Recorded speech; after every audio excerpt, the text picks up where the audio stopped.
WackyDelly.com. We're here at Center Stage with Colin and Nick from Circa Survive. For the first question I wanted to ask you guys, what was the difference, like what are some of the advantages and disadvantages in producing this album yourself and releasing it? Well, I'd say that the advantages for me was that, I don't know, it was just a very fun, kind of like freeing feeling. Was there like a specific reason why you chose to separate yourself from a record label and do this album? We've been talking about it for a really long time. Like, I feel like we'd mentioned it even at the start of the band, you know, just the idea of someday being able to do that. And I think that it just didn't really stick out to us as something that, all right, this is what we should do right now, you know what I mean, until very recently. And then when the opportunity arose, we took it.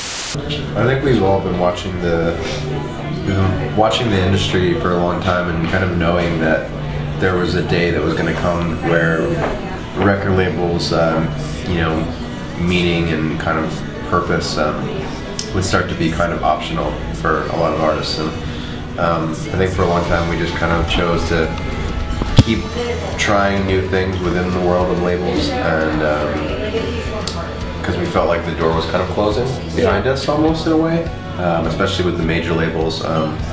So we gave that a try, and it was really good. Like basically everything we've done has been really very beneficial for all of us as far as what we learned from each experience, each record, and each company has taught us a lot of different things, but now it's just the perfect time. I mean, the playing field has pretty much been leveled. Okay, so would you guys say that you'd be open to doing the next album the same way, releasing it yourselves, producing it yourselves?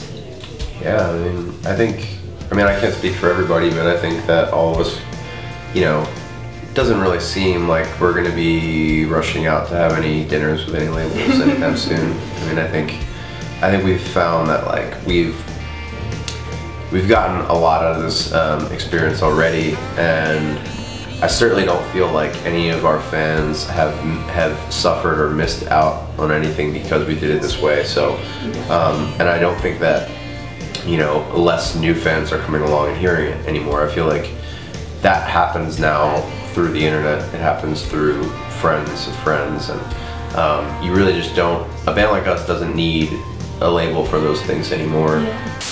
So with that, how do you guys feel about how Violent Waves turned out in relation to other Circa Survive albums? I think, like, I'm super biased, but I think it's our best record, easily. Yeah. And, like, overall sound and the songs, like, I don't know, like. It definitely is distinctly Circa, but for me, it like, I kind of like had to listen to it. The more that I listened to it, like the more it kind of sunk in, like wow, like even though it's the Circa Survive, it's so out of their element, and while still being in it, you know, it's still really like, you know, impressed me as usual. But I think there's definitely a gigantic difference between this album as compared to the rest. The thing that's really interesting about this record for me, you know, I'm kind of done listening to it because it's out now, but I think we all have this period where before it gets released, it's like our time to like really listen to it as listeners, you know, and almost like the way we would if like of a band that we're fans of, you know. Yeah. And that's not to say we're not fans of our own band, because I think we are. You know, we do listen to our records a lot before they're released, but there's a tendency to like let go of that ownership after it gets released. But for me, I remember the first day we got the master, and I remember like just texting Nick being like, damn, like this. And it's so biased, but I was just like, I feel like this is like our easy listening record. Like it's so easy to listen to. And then I've heard a lot of people, either in the press or just regular fans, say it's like really like difficult. Like it's difficult listening because it requires a lot of I don't know what, but I don't know. I just found that really interesting, and I guess. That is the different dynamic between the fans thinking it's a little more of a slow burner.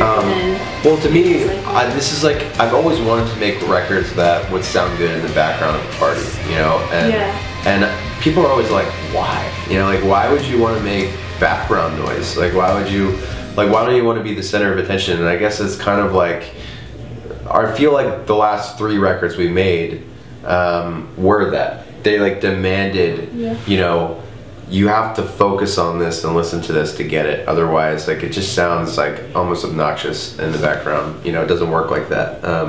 Or you have to be at the show, like, experiencing it.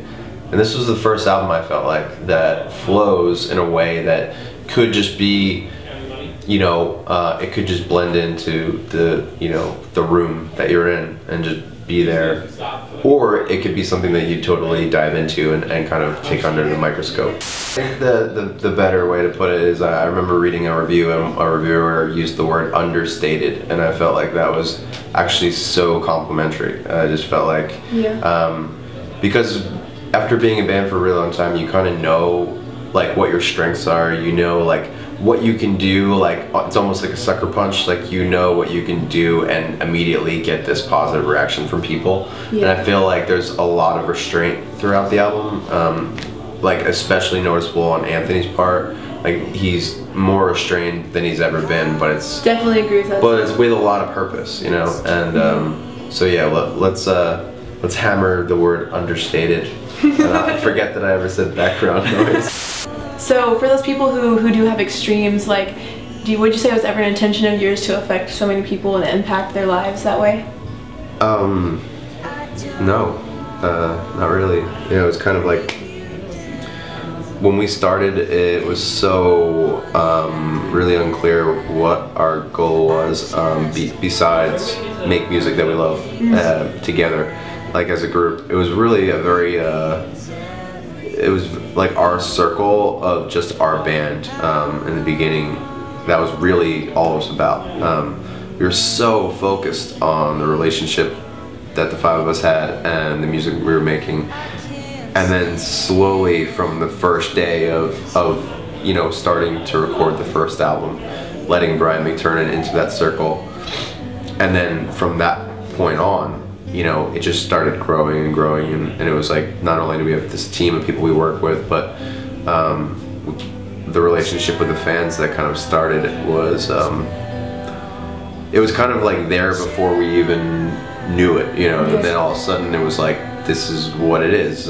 We have this very special relationship with these people, and it was kind of right at the time when social media was really starting to happen. You know, MySpace was huge when our band first started. Like, it literally was exploding right at the same time. So we kind of seized on that and used everything we could to communicate back and forth with all our fans and to kind of break down that wall of like fan band. Yeah, like we're here, you're here. Yeah.